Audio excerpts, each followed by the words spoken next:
आदि शक्ति भगवान को मेरा प्रणाम। चर्चा स्थल के सभी देवी देवता, ग्राम के सभी देवी देवताओं को मेरा प्रणाम। इस कालखंड के महामानव साकार आदर्श श्रेष्ठ गुरु भाई साहब श्री हरिद्रानंद जी को मेरा प्रणाम। उनके जीवन संगी लीलामानंद जी को मेरा प्रणाम। चर्चा स्थल पर उपस्थित तमाम गुरु भाई को अंतर दिल से मेरा प्रणाम। आज हम लोग शिव शिष्य शिक्षा सदन के प्रांगण में साप्ताहिक शिव परिचर्चा के कार्यक्रम में उपस्थित हम लोग हैं और हम लोग जानते हैं कि प्रत्येक सोमवार यहाँ पर शिव परिचर्चा का कार्यक्रम रखा जाता है और आज 2022 का शायद अंतिम साप्ताहिक शिव परिचर्चा कार्यक्रम है, जैसा कि मुझे ज्ञात है। वैसे तो हम जिस देश में रहते हैं, इस देश का आध्यात्मिक जो कार्य है और धर्म से जो जुड़ी हुई जितने भी पर्व त्योहार है, इस पर्व त्योहार को, आध्यात्मिक कार्य को, ये अंग्रेजी महीने का जो तारीख है इससे कोई लेना देना नहीं है।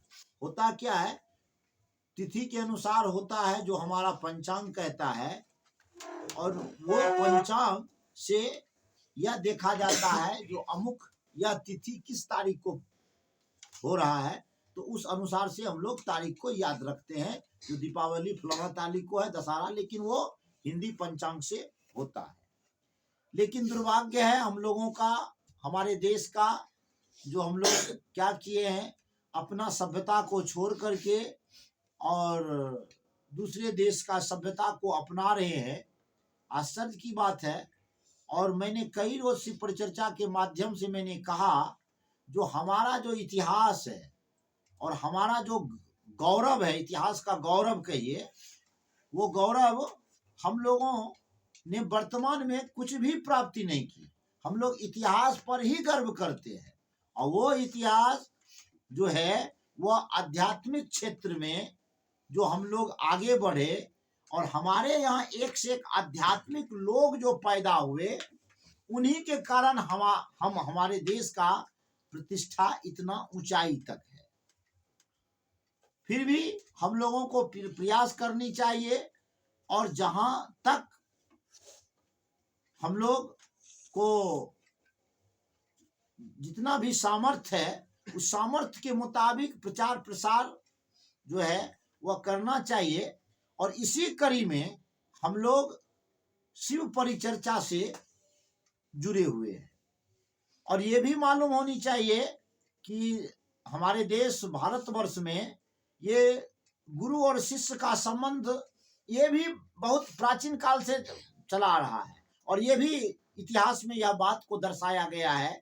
और पहले क्या होता था, जो गुरुकुल की प्रथा थी और उसको पढ़ाने वाले को गुरु कहा जाता था, लेकिन फिर हमने विदेशी सभ्यता को अपनाया। आज हमने टीचर कहते हैं, सर कहते हैं, मास्टर साहब कहते हैं। फिर परंपरा हमारी जो है कहीं न कहीं बिखर गया और टूट गया और हमने अपने यथार्थ अस्तित्व को और जो हमारा जान था, जो हमारा ऊर्जा था, उस ऊर्जा को हमने समाप्त कर दिया। आज विद्या का जो देने का और लेने का जो दोनों का जो एक सिस्टम जो चला है, वह बड़ा अपने आप में भिन्न है पहले से। पहले गुरु अपने शिष्य को दोनों कलाएं में निपुण कर देता था, यानी शस्त्र और शास्त्र दोनों चलाने के लिए दोनों चीज का ज्ञान देता था। क्योंकि अगर शास्त्र का ज्ञान दे देता, अगर शस्त्र का ज्ञान नहीं देता, तो जरा विचार करें, जो आपके पास धर्म अधर्म का ज्ञान है, लेकिन आपके सामने किसी के साथ अन्याय हो रहा है, तो फिर उस अन्याय को समाप्त करने के लिए या अन्याय का मुंह तोड़ जवाब देने के लिए या एक इंसान का रक्षा करने के लिए जो धर्म के बलबूते है, तो वहां पर तो मात्र में शास्त्र से तो काम नहीं चलेगा, वहां पर तो शस्त्र की जरूरत है। इसीलिए गुरु शस्त्र का भी ज्ञान देता था। और अगर आप कहिएगा सिर्फ अगर शस्त्र का ज्ञान दे देता, शास्त्र का ज्ञान नहीं देता, तो आप जरा विचार कीजिए, जिस व्यक्ति के पास शस्त्र चलाने का अक्ल है, जिस व्यक्ति के पास शस्त्र उपलब्ध है, अगर उस व्यक्ति के पास धर्म अधर्म का ज्ञान ना हो तो वह व्यक्ति शस्त्र के बल पर अधर्म करेगा। इसलिए आप देखिए होइएगा जो कि भारतीय संविधान में भी जो बंदूक लेकर के चलता है, राइफल लेकर के AK-47 AK-56 लेके कार्बाइन लेके चलता है, जो पुलिस पदाधिकारी है, चाहे वो सीमा पर लड़ने वाले आर्मी के जवान हो, तो देखिएगा उसका भी एग्जाम होता है और पढ़ा लिखा होना जरूरी है। इसीलिए कि अगर उसमें उसके पास शिक्षा नहीं होगी, उसके पास जो हथियार दिया, जो ताकत है, उसे वो अनर्थ कर देगा। इसीलिए जिंदगी जीने के लिए और जिस व्यक्ति के पास ताकत दिया जाता है, उस व्यक्ति के पास तो विद्या की आवश्यकता है। तो इसी कड़ी में हम तमाम लोगों ने देखा जो वर्तमान समय में ये गुरु शिक्षा देना और लेना ये व्यापार बन गया। आध्यात्मिक जगत में भी यहाँ तो एक से एक शिक्षा माफिया, किताबी नॉलेज में तो है ही है। अभी तो दो ही माफिया है, एक तरफ शिक्षा का माफिया और दूसरी तरफ आपको हेल्थ डिपार्टमेंट में माफिया। एक तरफ स्वास्थ्य के साथ खिलवाड़ होता है तो एक तरफ शिक्षा के साथ खिलवाड़ हो रहा है। लेकिन लोग ध्यान नहीं देते हैं। जो आम आदमी है, वो आम आदमी जहां पर उस बच्चे को शिक्षा दिया जाता है वहां पर शिक्षा है ही नहीं, और जहां पर है वहां पर तो इतना माफिया सब है जिसका वर्णन नहीं। वही हाल है आध्यात्मिक जगत में।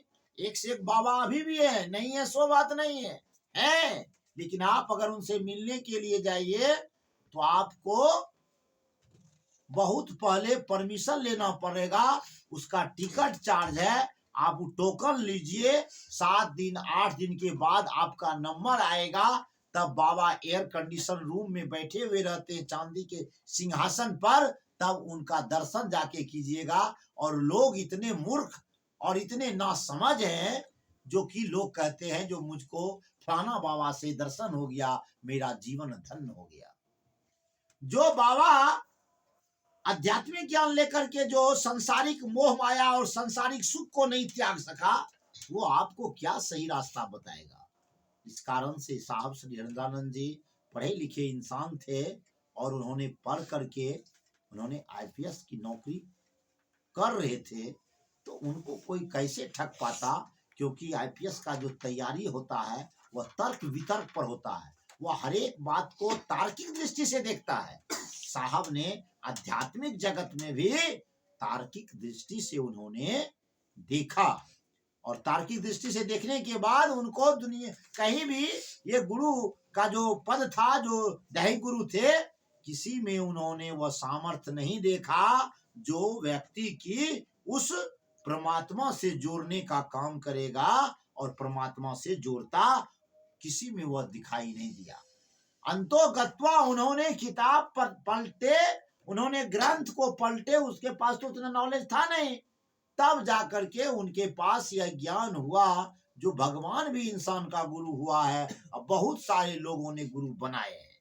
तब जाकर के उन्होंने रिसर्च किए और तब जाकर के उनको पता चला जो यह बात आउट क्यों नहीं हुआ। तब उन्होंने रिसर्च करने के बाद ज्ञात हुआ जो बहुत सारे लोग ने शिव को गुरु तो बनाए हैं, लेकिन उन्होंने औरों को नहीं बतलाया। ये मलाल जब उनके अंदर चला तो आदि गुरु जगत गुरु शिव के द्वारा यह विज्ञप्ति जारी किया गया, यह आदेश जारी किया गया, जो साहब हरिंद्रानंद जी को कहा गया, ऐ हरिंद्रा, जो तुम करते हो दूसरों को करने के लिए कहो। वहीं से ये शिव परिचर्चा का प्रचार और प्रसार आरंभ हुआ। आज हम और आप ये स्थिति देख रहे हैं तो क्या स्थिति है। लेकिन आप जो कहिएगा शिव परिचर्चा हो रहा है, बहुत कम ही जगह पर शिव परिचर्चा कार्यक्रम हो रहा है, हर जगह आडंबर हो रहा है, हर जगह दिखावा हो रहा है। आप किसको ठग रहे हैं? आप किसको बरगला रहे हैं? उस त्रिकाल को, उस महाकाल को, उस नीलकंठ को, उस अंतर्यामी को, जो आपके अंदर की बात को वो समझ रहे हैं। इसीलिए आप जितना भी कार्य करते हैं, सही या गलत, वो अपने जगह पर है। उसको अगर सही करना है, उसको अगर ठीक करना है, तो आपको शिव परिचर्चा में आपको निस्वार्थ भावना से, आडंबर मुक्त और बगैर दिखावा का आपको जगत गुरु शिव से जुड़ना होगा। शिव चर्चा से नहीं, शिव गुरु भजन से नहीं, आपको शिव से जुड़ना होगा। अभी क्या हो रहा है, लोग शिव चर्चा से जुड़ रहे हैं, लोग शिव गुरु भजन से जुड़ रहे हैं, लोग शिव के बारे में स्टेटमेंट, शिव के बारे में स्पीच, शिव के बारे में बात, शिव के बारे में व्याख्या, शिव के बारे में व्याख्यान, इस बारे में लोग जुड़ रहे हैं, इसमें लोगों का इंटरेस्ट जुड़ रहा है। लेकिन आपका अंतर आत्मा जिस रोज उस परमात्मा की तरफ चला जाएगा, और जिस रोज आप उस परमात्मा के नजदीक आप पहुंच जाएंगे, और जिस रोज आप उनके लिए जब शिव चर्चा में जाने लगिएगा, जब उनके लिए आप भजन गाइएगा, जब उनके लिए आप चर्चा कीजिएगा, तब आपका शिव से मिलन हो जाएगा। तब वहां से ज्ञान मिलना आरंभ होगा। तब आपका शरीर, आपका वाचन शक्ति, हर एक चीजों में वह शिव तत्व लोगों को दिखाई देना शुरू हो जाएगा। और यही समाज आपको कहेगा तो यह व्यक्ति में लग रहा है अब जो साक्षात ये शिव का रूप है, जो साहब श्री हरिंद्रानंद जी को लोग कहते थे। लेकिन हम और आप समझ नहीं पाते। एक बहुत बड़े शायर थे जो नास्तिक नहीं थे, आस्तिक थे। उन्होंने, मैंने एक दो देख रहा था, उन्होंने एक जगह लिखे हैं, उनका पूरा वक्तव्य मैंने पढ़ा गूगल पर। इसके बाद उन्होंने लिखे, उन्होंने कहा कि भजन से ज्ञान नहीं मिलता, भजन से ज्ञान नहीं मिलता, और मंदिर में भगवान नहीं मिलता। भजन से ज्ञान नहीं मिलता, मंदिर में भगवान नहीं मिलता। पत्थर तो इसलिए लोग पूजते हैं कि पूजने के लायक इंसान नहीं मिलता। इंसान में भगवान है, लेकिन वह उसमें देवत्व नहीं है। जिस रोज इंसान पत्थर को पूजते पूजते अगर व्यक्ति में वह देवत्व प्राप्ति हो जाएगी, उस रोज उनका पूजा होगा। लेकिन फिलहाल